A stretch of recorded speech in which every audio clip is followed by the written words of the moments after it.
यह कथा द्वापर युग की है, जब भगवान श्री कृष्ण के सुदर्शन चक्र ने काशी को जलाकर राख कर दिया था। बाद में यह वाराणसी के नाम से प्रसिद्ध हुआ। यह कथा इस प्रकार है। मगध का राजा जरासंध बहुत शक्तिशाली और क्रूर था। उसके पास अनगिनत सैनिक और दिव्य अस्त्र शस्त्र थे। यही कारण था कि आसपास वे सभी राजा उसके प्रति मित्रता का भाव रखते थे। जरासंध की अस्थि और प्रस्थि नामक 2 पुत्रियां थीं। उनका विवाह मथुरा के राजा कंस के साथ हुआ था। कंस अत्यंत पापी और दुष्ट राजा था। प्रजा को उसके अत्याचारों से बचाने के लिए भगवान श्री कृष्ण ने उसका वध कर दिया। दामाद की मृत्यु की खबर सुनकर जरासंध क्रोधित हो उठा। प्रतिशोध की ज्वाला में जलते जरासंध ने कई बार मथुरा पर आक्रमण किया, किंतु हर बार श्री कृष्ण उसे पराजित कर जीवित छोड़ देते थे।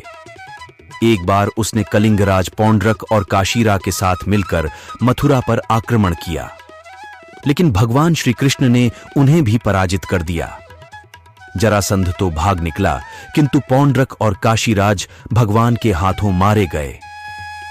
काशीराज के बाद उसका पुत्र काशीराज बना और श्री कृष्ण से बदला लेने का निश्चय किया। वह श्री कृष्ण की शक्ति जानता था, इसलिए उस कठिन तपस्या कर भगवान शिव को प्रसन्न किए और उन्हें समाप्त करने का वर मांगा। भगवान शिव ने उसे कोई अन्य वर मांगने को कहा, किंतु वह अपनी मांग पर अड़ा रहा। तब शिव ने मंत्रों से एक भयंकर कृत्या बनाई और उसे देते हुए बोले, वत्स, तुम इसे जिस दिशा में जाने का आदेश दोगे, यह उसी दिशा में स्थित राज्य को जलाकर राख कर देगी।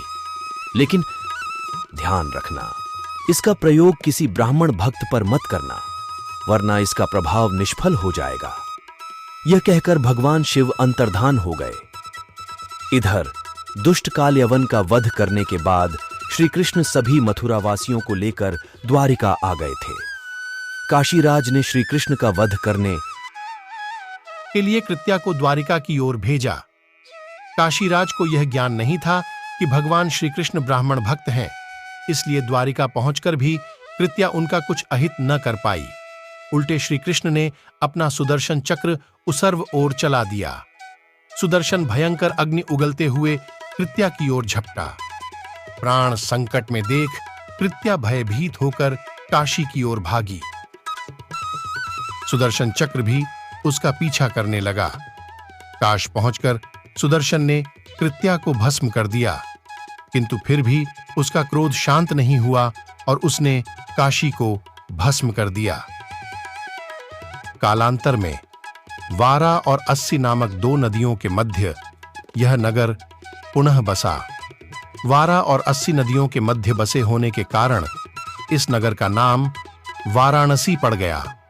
इस प्रकार काशी का वाराणसी के रूप में पुनर्जन्म हुआ।